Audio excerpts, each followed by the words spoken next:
Few months from today, Donald Trump is set to return to the White House, and standing right beside him, ready to take the podium as the face of his administration, is someone making history in more ways than one. Karoline Leavitt. Just 27 years old. A name the world is about to hear a lot more of. And once you hear who she's married to, well, let's just say, you won't see her the same way again. Karoline isn't just another political figure being handed a big title. She's breaking records, defying expectations, and stepping into one of the most high-pressure roles in American politics: White House press secretary. But what's more surprising than her age, her meteoric rise, or even her bold, unapologetic loyalty to Trump, is the man she chose to build her life with. Before we get to that, let's take it back. Karoline was born in small-town Atkinson, New Hampshire, where her family ran an ice cream shop and a used truck business. Not exactly the kind of upbringing you expect for a future political powerhouse. She went from Central Catholic High School in Massachusetts to a softball scholarship at St. Anselm College. Even then, professors noticed something different about her: her energy, her confidence, and her fearless voice.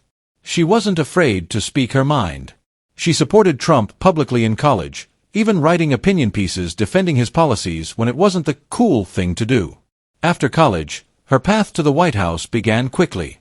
A stint at TV, a White House internship, and then working under Press Secretary Kayleigh McEnany. By the time she was 24, she was already on the national radar. She ran for Congress in 2022, becoming the youngest female nominee in the country. Though she lost the general election, her fire didn't go unnoticed. She joined Trump's campaign, traveling the country, defending him relentlessly in media appearances, even just days after giving birth. Pause for a second. If you're already hooked, and I know you are, hit that subscribe button right now. Because this story, it's only getting crazier. Now, let's talk about Nicholas Rizzo, the man Karoline married. He's not a politician, not a celebrity, not someone you'd find on magazine covers.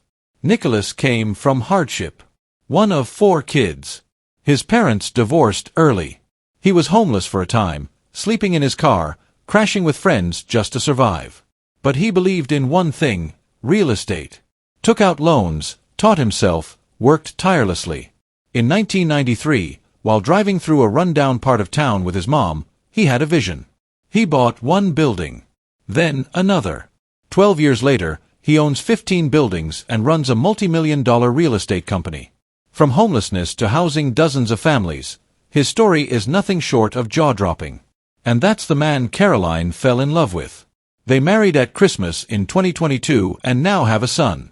As her political star rises, she juggles it all: motherhood, marriage, and a job that never stops. When her son was just 3 days old, lying in her arms, she turned on the TV and saw the news: a failed assassination attempt on Trump. Most people would have stayed home. But Karoline, she said she had to be present. The president literally put his life on the line, she said. The least I could do was return to work. Now that's not just loyalty. That's conviction. The campaign office she returned to was a whirlwind, but she wasn't alone. Other working mothers surrounded her. Her husband's schedule adapted to help. Her own mother quit her job just to lend a hand. Even the president and first lady personally called to check in, reminding her to cherish those early days of motherhood. There's an emotional weight in Karoline's words when she admits, leaving her baby every day breaks her heart.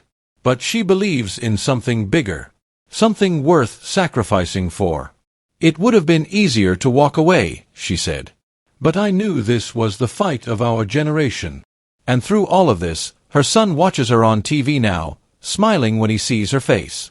He doesn't know it yet, but his mom is part of something historic. Now tell me, does that sound like your average press secretary? Karoline Leavitt is not just stepping into a job. She's becoming the symbol of a new political era, one where age doesn't define you, struggle only sharpens you, and loyalty comes at a cost. But it's a price she's more than willing to pay. Before we wrap, if you're still with us, and if your heart's beating a little faster, don't forget to subscribe. Stories like these aren't just headlines. They're the heartbeat of a country on the brink of change. And you deserve to hear them first. So, what do you think? Is Karoline Leavitt the political figure to watch, or is this just the beginning of something even bigger?